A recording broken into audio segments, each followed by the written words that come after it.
नमस्कार।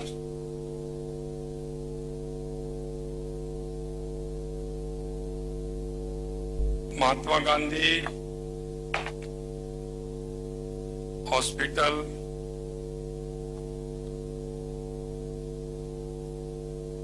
तो Mahatma Gandhi university of medical science and technology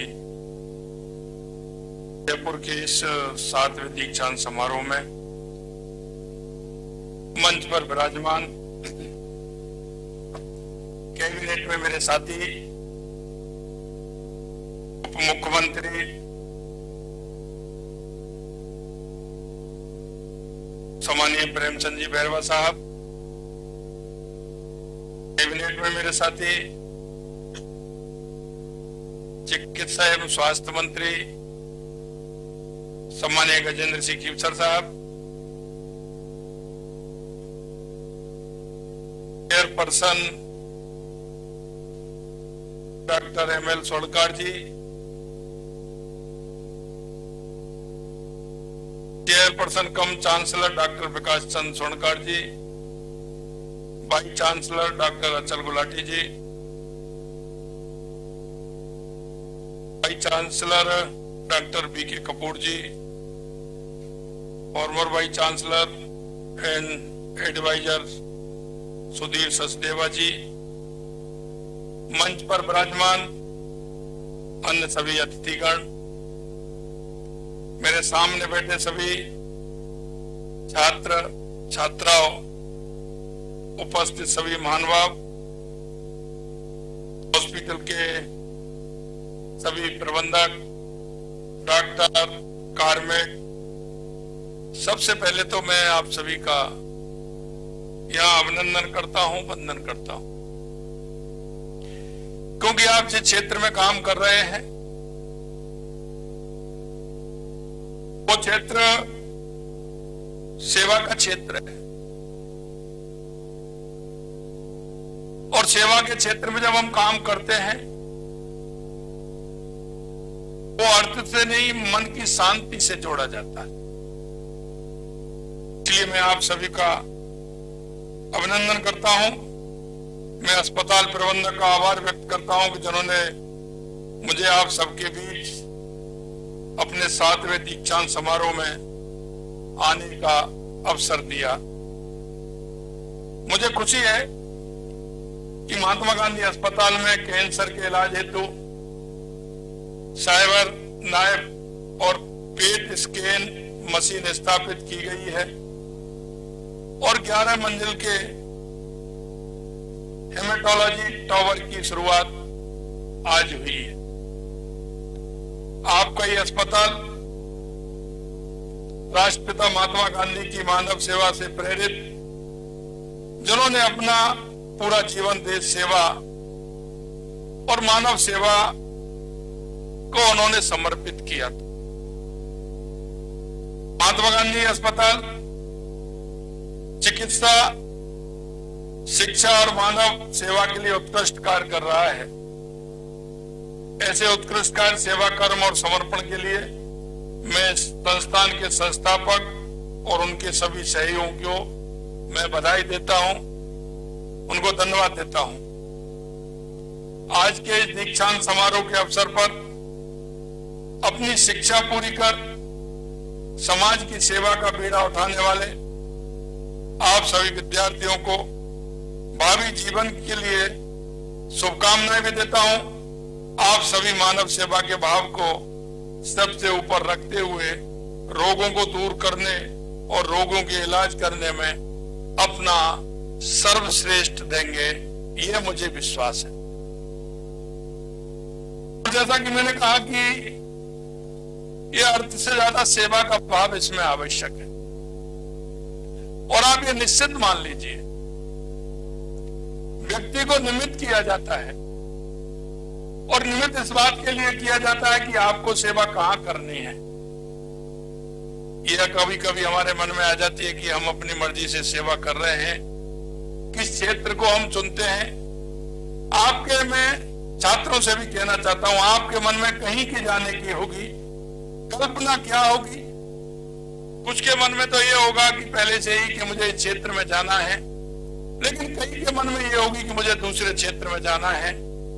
लेकिन ईश्वर ने मंजूर किया और आप इस सेवा के क्षेत्र में आए, इसलिए भी मैं आपको बहुत बहुत बधाई और शुभकामनाएं देता हूं। और जीवन में क्योंकि हमको डिग्री मिलती है, उस क्षेत्र में काम भी करते हैं, लेकिन कुछ काम ऐसे होते हैं जिनको ईश्वर कराना चाहता है, वो भी काम आपसे कराएंगे। और इस सेवा के क्षेत्र में मैं हमेशा कहता हूं कि आप कई डिपार्टमेंट हैं जो सर्विस में रहते हैं, उनकी ड्यूटी 8 घंटे रहती है, लेकिन इस क्षेत्र में काम करने वाले की व्यक्ति जो होते हैं उनकी ड्यूटी 24 घंटे की होती। कभी कभी तो ऐसा अनायास आता है कि आप 16 घंटे की ड्यूटी भी करके आए हैं, लेकिन अकस्मात कुछ भी हो गया तो आपको वो 16 घंटे से ज्यादा 20 घंटे के लिए भी आपको प्रेरित करते हैं, और आपको वो करना होता है क्योंकि ये सेवा का क्षेत्र ऐसा है कि आपके मन और भाव के आधार पर ईश्वर उसी क्षेत्र में काम करने के लिए आप सभी को लगाया है। इसलिए मैं कहना चाहता हूं कि इस क्षेत्र में रहने वाले उन सभी छात्र और छात्राओं कि आप इसे ईश्वरीय कार्य मानते हुए और ईश्वर को यह मानते हुए कि उसने हमको ये कार्य सौंपा है, तो उस कार्य की स्थिति क्या होनी चाहिए। आज के अवसर पर मैं आपसे इतना ही कहूंगा कि हम कहीं ना कहीं निमित्त होकर के इस क्षेत्र में आए हैं, तो सेवा के कार्य को हम आगे बढ़ाने का काम हम करेंगे, ऐसा मुझे विश्वास है। आज इस अस्पताल में साइबर नाइफ और पेट स्कैन मशीन का उद्घाटन किया गया है, जिसका लाभ जयपुर समेत आसपास के जिलों को बड़ी आबादी को मिलेगा। उन्हें कैंसर जैसी बीमारियों की जांच के लिए इधर उधर भटकना नहीं पड़ेगा। इस नव स्थापित हेमाटोलॉजी टावर में रक्त संबंधी रोगों की मरीजों के लिए स्थापित सुविधाओं से रोगों के निदान और इलाज में भी सहायता मिलेगी। और ये सहायता हमारे, जैसा कि हमारी सरकार स्वास्थ्य राजस्थान के लिए संकल्पित है, क्योंकि हमने जो बजट के आधार पर इस बार बजट में हमने 27,660 करोड़ रुपए यानी पूरे बजट का 8.26% हिस्सा केवल चिकित्सा एवं स्वास्थ्य के लिए रखा है। इससे पता चलता है कि हमारे लिए प्रदेशवासियों की सेहत कितनी महत्वपूर्ण है। हम चाहते हैं कि वो अंतिम पायदान पर खड़ा हुआ व्यक्ति, किसान है, मजदूर है, गांव में खड़ा है, उस व्यक्ति को भी इलाज पूर्ण रूप से मिले। क्योंकि आपने देखा होगा 4 बातें ऐसी हैं कि जिसमें व्यक्ति का कुछ भी हो जाए। कहावत भी है, मौत, मुकदमा, मान की, और चौथा मेहमान। हरी लोटा बेच करके इनका रखो मान। तो एक चिकित्सा ऐसी है कि उसको आपको दिखता है, लेकिन उसमें भी कुछ भी हो, लेकिन हमने इलाज कराना है। व्यक्ति किसी का भी लाए, कहीं से भी लाए, लेकिन इलाज के लिए परिवार वाले, रिश्तेदार जो भी होते हैं, व्यक्ति के लिए जो उन पर होता है वो करने को तैयार होते हैं। इसलिए मैं कहना चाहता हूं कि सेवा के क्षेत्र इसलिए भी आवश्यक है कि व्यक्ति की आवश्यकता कब होती है यह भी इसमें मालूम पड़ जाता है। इसलिए हमने मुख्यमंत्री आयुष्मान आरोग्य योजना लागू कर कैंसर जैसी गंभीर बीमारियों से ग्रसित रोगियों के लिए चिकित्सा सुविधा बढ़ाते हुए आईपीडी के साथ डे केयर पैकेज जोड़ने की व्यवस्था भी हमने की है, जिससे उसका इलाज भी ठीक तरह से हो पाए। गर्भवती महिलाओं को प्रसव पूर्व जांच एवं चिकित्सा उपलब्ध कराने के लिए मां वाउचर योजना शुरू की है। प्रदेश में चिकित्सा बुनियादी ढांचे को और बेहतर बनाने के लिए आपने देखा होगा मुख्यमंत्री आयुष्मान आरोग्य हेल्थ इंफ्रास्ट्रक्चर मिशन शुरू किया है, जिसमें 3 वर्ष में 15,000 करोड़ रुपए के कार्य करवाए जाएंगे। प्रदेशवासियों को बेहतर मेडिकल कंसल्टेंटी, ऑनलाइन स्वास्थ्य रिकॉर्ड, अस्पतालों में वेटिंग हटाने और चिकित्सा में डेटा आधारित रिसर्च को बढ़ावा देने के लिए राजस्थान डिजिटल हेल्थ मिशन शुरू किया गया है। प्रदेश में अन्य राज्यों और दूसरे देशों के मुकाबले कम लागत पर गुणवत्तापूर्ण स्वास्थ्य सेवाएं मिल रही हैं। इसके चलते प्रदेश में मेडिकल टूरिज्म भी तेजी से बढ़ा है। अब मेडिकल वैल्यू ट्रेवल पॉलिसी के माध्यम से इसे और विस्तार किया जाएगा। स्वास्थ्य सेवाओं में हो रहे निरंतर उत्थान का ही परिणाम है कि आज राजस्थान संस्थागत प्रसव, टीकाकरण, मातृ एवं शिशु मृत्यु दर सहित अन्य स्वास्थ्य मानकों में राष्ट्रीय औसत से बेहतर स्थिति में है। वे डॉक्टर साहब ने जिक्र किया था राजिंग राजस्थान का। कई लोग मेरे से कहते हैं कि सरकार की यह पहली साल है, पहली साल में राजिंग राजस्थान। मेरे कई लोगों से मैंने बात की, उन्होंने भी कहा पहली साल जल्दी होगा। मित्रों, मैं आपको विश्वास दिलाता हूं, क्योंकि जो संकल्प लेता है, संकल्प को पूरा करने के लिए ईश्वर भी साथ देता है। इसलिए मैं कहना चाहता हूं कि राजिंग राजस्थान में आपने देखा होगा कि जिस तरह से देश के अन्य प्रदेशों में हमें जो सहयोग मिल रहा है, हर कंट्रियों से भी जो हमें सहयोग मिल रहा है, हम इसमें प्रदेश में चिकित्सा स्वास्थ्य समेत हर क्षेत्र में निवेश लाने के लिए ये राजिंग राजस्थान हमारा 9 से 10 दिसंबर को राजस्थान ग्लोबल इन्वेस्टमेंट समिट आयोजित कर रहे हैं। मुझे ये बताते हुए खुशी है कि हम अभी तक इस समिट के लिए लगभग 25 लाख करोड़ रुपए से अधिक के MOU हम कर चुके हैं। ये प्रसन्नता की बात है कि स्वास्थ्य क्षेत्र में भी निवेश के प्रति निवेशकों ने काफी रुचि दिखाई है। राज निवेश पोर्टल पर अब तक चिकित्सा से जुड़े 57,000 करोड़ रुपए से अधिक के करीब 300 निवेश प्रस्ताव आ चुके हैं। इसे प्रत्यक्ष और अप्रत्यक्ष रूप से करीब 6 लाख लोगों को रोजगार के अवसर उपलब्ध होने की संभावना है। मैं आपको राजिंग राजस्थान ग्लोबल इन्वेस्टमेंट समिट में पधारने के लिए भी आपको आमंत्रित करता हूं। मुझे पूरा विश्वास है कि यह समिट राजस्थान को स्वास्थ्य सेवाओं में अग्रणी बनाने में सफल रहेगा। मैं आशा करता हूं कि इस चिकित्सा संस्थान से जुड़े आप सब लोग इसी प्रकार मानव सेवा के कार्यों को पूरी निष्ठा से एवं तत्परता के साथ पूरा भी करेंगे। और क्योंकि कहा है सबसे पहले आवश्यकता चिकित्सा और स्वास्थ्य की होती है, और हमने इसीलिए बजट में प्रावधान रखा है।